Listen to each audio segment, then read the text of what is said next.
உத்தியோகபூர்வ இல்லத்திலிருந்து ரணில் வெளியேறியதாக தகவல்.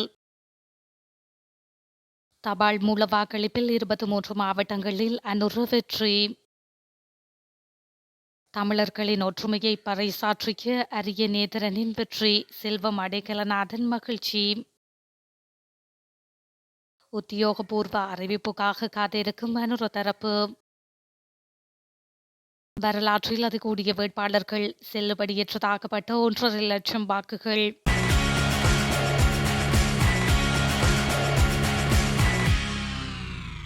ஜனாதிபதி தேர்தல் வெற்றியாளரின் அறிவிப்பு தாமதமாகலாம். 2வது மற்றும் 3வது விருப்பு வாக்குகளை எண்ணும் பணியை தேர்தல் ஆணையகம் ஆரம்பிக்க உள்ளதாக தேர்தல்கள் ஆணைக்குழு உத்தியோகபூர்வமாக அறிவித்துள்ளது. இதன் காரணமாக வெற்றியாளரின் அறிவிப்பு இன்று பிற்பகல் அல்லது நாளை முற்பகல் வரை தாமதமாகலாம் என்றும் நம்பப்படுகின்றது. தேசிய மக்கள் சக்தியின் ஜனாதிபதி வேட்பாளர் அனுரகுமார மற்றும் ஐக்கிய மக்கள் சக்தியின் ஜனாதிபதி வேட்பாளர் சஜித் பிரேமதாச ஆகியோருக்கு இடையேயான வாக்கு எண்ணிக்கை இடைவெளி குறைவடைந்து வருகின்றது. அத்துடன் வாக்குகள் 50.1% எட்டாது என்று எதிர்பார்க்கப்படுவதால் 2வது மற்றும் 3வது விருப்பு தேர்வுகளை எண்ணும் பணி நடைபெற வேண்டும். எவ்வாறாயினும் 2024ஆம் ஆண்டு ஜனாதிபதி தேர்தலில் அனுரகுமார வெற்றி பெற்றுள்ளார் என்று தேர்தல் ஆணையக தரப்புகள் தெரிவித்துள்ளன.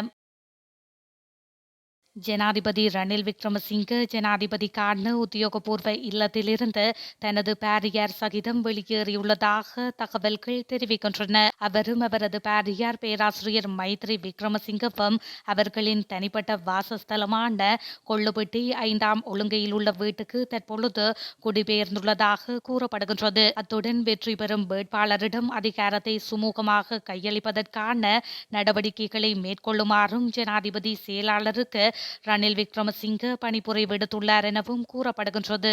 ஜனாதிபதி செயலகத்திலிருந்தும் ரணில் விக்ரமசிங்கவின் தனிப்பட்ட கோவைகள் தற்பொழுது அகற்றப்பட்டுள்ளதாக தகவல்கள் தெரிவிக்கின்றன. அரியநேந்திரன் பெற்ற வாக்குகள் தமிழர்களின் ஒற்றுமையை பறைசாற்றும் வெற்றி என்பதோடு நாடாளுமன்ற தேர்தலிலும் பொது கட்டமைப்பின் ஊடாக களமிறங்குவோம் என நாடாளுமன்ற உறுப்பினர் செல்வம் அடைக்கலநாதன் தெரிவித்துள்ளார். தேர்தல் முடிவுகள் தொடர்பில் அவரிடம் கேட்டபோதே அவர் இவ்வாறு தெரிவித்துள்ளார். தொடர்ந்தும் கருத்து தெரிவித்த அவர், ஜனாதிபதி தேர்தலில் தமிழ் மக்களின் திரட்சியையும் ஓர் அணியில் தமிழ் மக்கள் திரள வேண்டும் என்கின்ற ஒரு நற்செய்தியையும் வெளிப்படுத்துவதற்கான ஒரு பல பரீட்சை எமது தேசத்தில் இடம்பெற்றது. இதற்கு தமிழ் மக்கள் தங்களது ஆதரவை தெரிவித்திருக்கின்றார்கள். அவருக்கு கிடைத்த 1,80,000 வாக்குகள் என்பது வெற்றியின் முதற்படியாகவே கருதுகின்றோம். எதிர்வரும் நாடாளுமன்ற தேர்தலிலும் இந்த பொது கட்டமைப்பின் ஊடாகவே நாம் தேர்தலை சந்திப்போம். இது மக்களின் ஒரு திரட்சியான வெளிப்பாடாக இருக்கும் என்பதோடு ஒற்றுமையை விரும்பாத கட்சிகளை மக்கள் புறக்கணிப்பார்கள் என்பதையும் நாடாளுமன்ற தேர்தல் வெளிப்படுத்தும் எனவும் அவர் மேலும் தெரிவித்துள்ளார். தேசிய மக்கள் சக்தியின் ஜனாதிபதி வேட்பாளர் அனுரகுமார திசாநாயக்கவின் வெற்றி தொடர்பான உத்தியோகபூர்வ அறிவிப்பு வெளியாகும் வரை பதவியேற்பு விழா தொடர்பான நடவடிக்கைகளை ஒத்திவைக்க தீர்மானிக்கப்பட்டுள்ளதாக அந்த கட்சியின் நிறைவேற்றுக்குழு உறுப்பினர் பிமல் ரத்நாயக்க தெரிவித்துள்ளார். தற்போதைக்கு வாக்கு எண்ணிக்கை அடிப்படையில் தேசிய மக்கள் சக்தியின் அனுரகுமார திசாநாயக்க முன்னிலை வகித்துக் கொண்டிருக்கின்ற போதும் ஜனாதிபதி தேர்தலில் வேட்பாளர் ஒருவர் வெற்றி பெறுவதற்கான 50% வாக்குகளை இன்னும் அவர் பெற்றுக்கொள்ளவில்லை. இந்த நிலையில் அனுரகுமாரவின் வெற்றி தொடர்பில் உறுதியான நம்பிக்கை கொண்டுள்ள தேசிய மக்கள் சக்தி அது தொடர்பான உத்தியோகபூர்வ அறிவிப்பு வெளியாகும் வரை பதவியேற்பு விழா தொடர்பான ஏற்பாடுகளை ஒத்திவைக்க தீர்மானித்துள்ளதாக தேசிய மக்கள் சக்தியின் நிறைவேற்றுக்குழு உறுப்பினர் பிமல் ரத்நாயக்க அறிவித்துள்ளார். இன்று அல்லது நாளை நிச்சயம் அனுரகுமாரவின் பதவியேற்பு வைபவம் நடைபெறும் என்றும் அவர் நம்பிக்கை தெரிவித்துள்ளார். அத்துடன் தற்போதைக்கு முன்னெடுக்கப்பட்டு வரும் வாக்கெண்ணும் செயற்பாடுகள் நம்பகமான முறையில் முன்னெடுக்கப்படுவதாகவும் பிமல் ரத்நாயக்க மேலும் சுட்டிக்காட்டியுள்ளார்.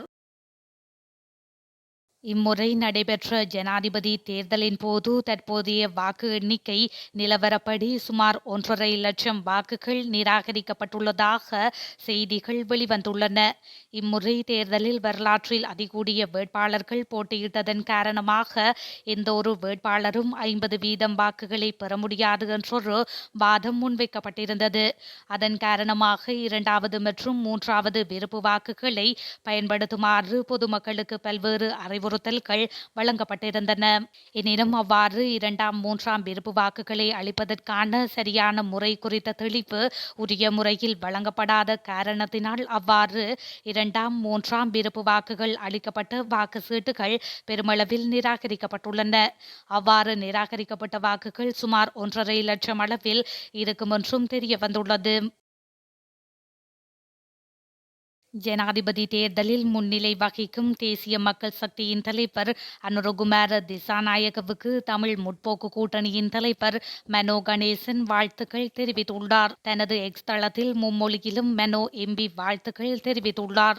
மக்களின் ஆணையை பெற்றுக் கொண்டீர்கள், வாழ்த்துக்கள்.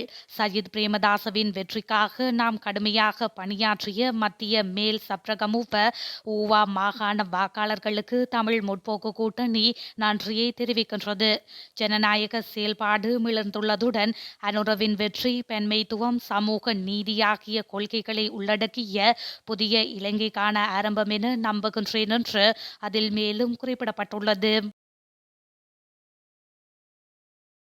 ஊரடங்கு சட்டம் தொடர்ந்தும் நீடிக்கப்பட மாட்டாது என பொதுமக்கள் பாதுகாப்பு அமைச்சர் டிரான் எல்லஸ் கூறியுள்ளார்.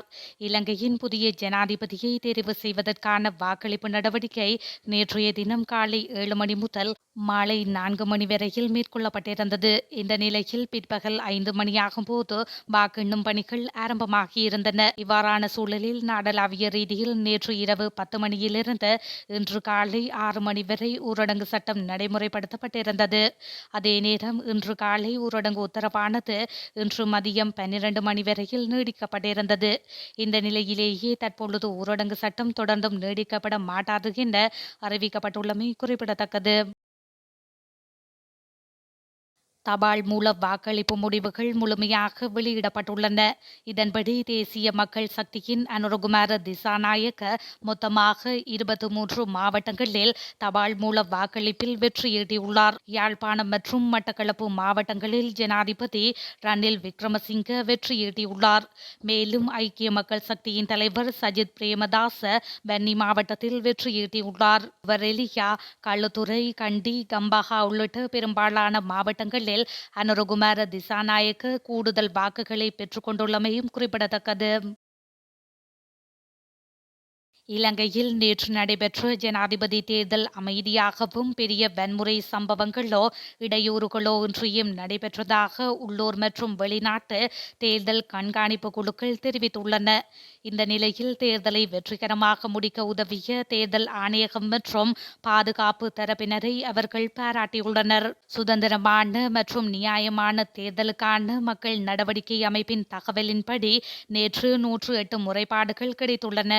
எனினும் அதில் எதுவுமே பாரதூரமானதாக இல்லை என்று தெரிவிக்கப்பட்டுள்ளது.